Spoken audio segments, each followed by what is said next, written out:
All right, let's just jump right into this. We're going to break down one of the most painful and honestly terrifying mistakes in crypto history. And get this, it wasn't some super sophisticated hack or a crazy exploit. Nope, it was a simple copy-paste error that ended up costing someone nearly $50 million. Just look at that number, almost $50 million. That's an absolutely life-altering amount of money, and it just, poof, vanished. Not over days, not over hours, but literally in the time it takes to click your mouse. And that's the part that's so chilling, right? There was no brute force attack, no password got stolen. It was just one click, one single moment where someone trusted what they saw on their screen. This story really gets to the heart of a major weakness in how we all interact with digital money. So this is the big question we're going to tackle. The person who lost the money did something that, most experienced crypto users would say is a smart safety check. They were being careful. So how on earth did that caution lead directly to a total disaster? Let's dig in. Okay, so our story doesn't start with someone being reckless. It starts with a very deliberate, very cautious plan to move a huge sum of money as safely as possible. Yeah, this user wasn't a rookie just clicking buttons randomly. They were following a procedure that you see in a ton of tutorials, the good old test transaction. The whole idea is simple, right? You send a tiny amount first, you make sure everything's working, and then you send the real thing. And here's that exact plan. Step 1. Send a small test, $50 worth of USDT. Step 2. Wait and see it land safely in the other wallet. Step 3. Once you've confirmed it, you send the rest. Seems totally foolproof, doesn't it? But here's the crazy part. This safe plan was the exact trigger the attacker was just sitting there waiting for. So, how did the attacker manage to turn this safety measure into a weapon? Well, it all comes down to a really clever bit of digital sleight of hand. Take a look at these two wallet addresses. I mean, at first glance, they look exactly the same. They start with the same few characters, they end with the same few characters. This simple illusion is the entire foundation of the scam. The middle is totally different.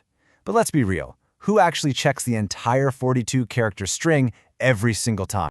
And this explains exactly why the trick is so effective. Most crypto wallets and exchanges, they're trying to be user-friendly, so they shorten these crazy long addresses. They just show you the beginning and the end with a little ... in the middle. It's a design choice made for convenience that, in this case, became a $50 million security hole. And this right here is the moment it all went wrong. After that successful test transaction, the user just went back to their wallet's transaction history to grab the address for the main event. But the address they copied wasn't their own. It was the attacker's, which had been sneakily planted there just moments before. This specific type of attack actually has a name. It's called address poisoning. Let's break down what that really means. So here's the deal. The attacker has a bot that sees your test transaction hit the blockchain. It instantly creates a brand new wallet address that looks just like yours.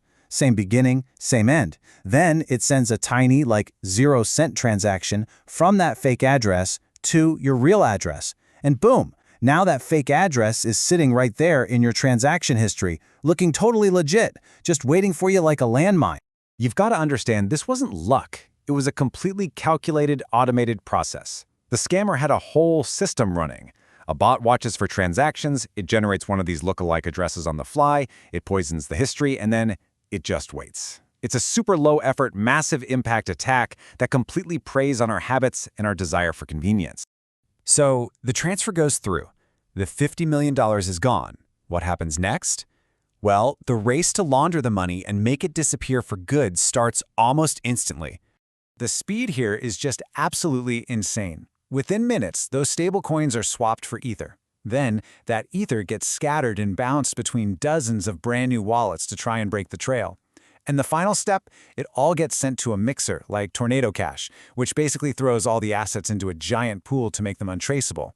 At that point, the money it's gone. It's gone for good.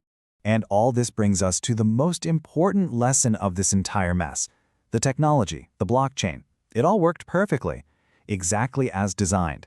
The failure wasn't in the code. It was in that interaction between the person and the computer. I mean, let's be really clear about this. No password was cracked, no system was breached. This was an attack that preyed on predictability.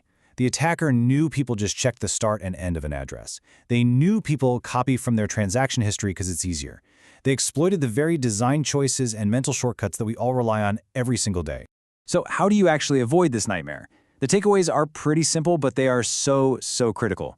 First, and I can't say this enough, never, ever, ever copy an address from your transaction history for a big transfer. Always go back to the original source, your hardware wallet screen, your password manager, wherever you first got it. Second, use features like address whitelisting if you can. And finally, just force yourself to check a few random characters from the middle of the address, not just the end. At the end of the day, this $50 million mistake leaves us with a much bigger question. Wallet designers shorten addresses to make the screen look cleaner. We copy from our history to save, what, 5 seconds? Every single day, we're making these tiny little trade-offs between security and convenience. This story is just a massive, painful reminder of what the stakes can be when we get that balance wrong.